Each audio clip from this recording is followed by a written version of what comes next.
Hey everyone, welcome to this explainer. Let's just jump right in, because today we are looking at a deeply profound source text that breaks down the actual logical science behind ancient spiritual practices. Specifically, we're exploring the scientific foundation of Gayatri Sadhana. If you've ever wondered how ancient rituals might connect to measurable physical reality, you are absolutely in the right place. We're going to unpack the mechanics of how unseen forces operate, using exactly what the source material lays out for us. We've got a really clear roadmap for today. We'll quickly cover visible versus invisible forces, harnessing energies, the power of Gayatri, the science of sound, and finally, tuning your inner radio. Let's get going! First up, Section 1, Visible versus Invisible Forces and Nature's Duality. Okay, let's dive right into this. When you look around at the visible world, nature is basically operating on this massive duality. The source points out that, on one hand, you have elements that are incredibly useful to human survival, things like cows, horses, and helpful crops. But on the exact same token, nature also churns out tigers, poisonous plants, and venomous insects, stuff that is actively harmful to us. The takeaway here? Humans have to actively seek out and cultivate the visible things that serve our health, while carefully avoiding what harms us. Makes sense, right? Well, here's where it gets interesting. That exact same duality applies to energy. The visible world is really just half the story. The text draws a direct parallel here. We have visible, physical energies we can see and feel, like steam or a spark of electricity. But then we have all these invisible forces, right? Radio waves, X-rays, microscopic germs. You can't see them with the naked eye, but they are undeniably real. And the source argues that spiritual forces work the exact same way. Thoughts, the human soul, cosmic forces, they're totally invisible, but they pack immense power. And just like in the physical world, some of these invisible cosmic forces cause disaster, while others bring incredible prosperity. That brings us to Section 2, Harnessing Energies with a Scientific Approach. So, knowing these beneficial invisible forces are out there is one thing, but how do we actually use them? Think about this for a second. Modern scientists didn't actually invent X-rays or electricity, did they? Those forces were already just hanging out in the universe. What scientists did was discover the specific methods to harness them for our benefit. And the text makes this super profound comparison. The ancient sages, or rishis, did the exact same thing with invisible spiritual energies. They didn't invent divine energy. They just used their deep focus to develop precise scientific methodologies to capture it. It was basically ancient R&D. Moving right along to Section 3, the power of Gayatri as the ultimate triad. Out of all the unseen spiritual energies floating around out there, the ancient sages pinpointed one specific force as the absolute most potent and useful for humanity. They called it Gayatri. To make it easier for us to wrap our heads around, they personified these energies as deities. The text breaks Gayatri down as a triad of highly practical energy. You've got Saraswati, which governs knowledge, intellect, and wisdom. Then there's Lakshmi, representing wealth, status, and resources.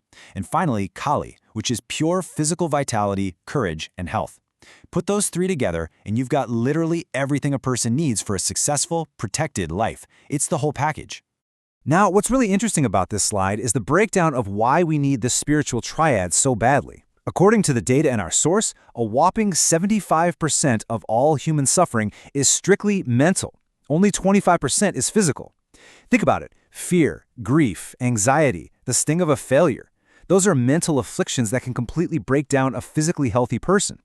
The source makes the case that while physical strength is great, spiritual strength is absolutely crucial because it directly cures that 75%, replacing all that mental suffering with inner peace and resilience. But this begs a massive, highly practical question. We know how to grab visible things. We use tongs to pick up hot coals, or our hands to hold a pen. But how do we actually capture invisible spiritual forces? How do you physically reach out and grab a cosmic energy? And that leads us perfectly into Section 4, the science of sound and the mechanics of sadhana. The source actually shifts from philosophy to literal mechanical physics here. The process of capturing this energy is called sadhana. There's this beautiful metaphor in the text that says, solid wax does not mix with oil, but if melted by fire, it merges seamlessly. In our normal, rigid, everyday state, our soul just can't absorb divine energy. Sadhana is that fire. It is the deliberate process of softening our inner selves so we can seamlessly merge with and absorb those settled divine energies. So, the crucial point is, how exactly do we light that fire? Well, it all comes down to the number 24. The source explains that the Gayatri mantra consists of precisely 24 syllables. These aren't just random words. They were woven together by these ancient scientists as an exact, highly calculated acoustic formula. Let's walk through the actual, literal, physical reaction the text describes here. Step 1, you pronounce these 24 specific syllables. Step 2, this creates a specific acoustic resonance that causes the subtle nerve networks in your mouth, palate, and throat to vibrate in a very particular sequence.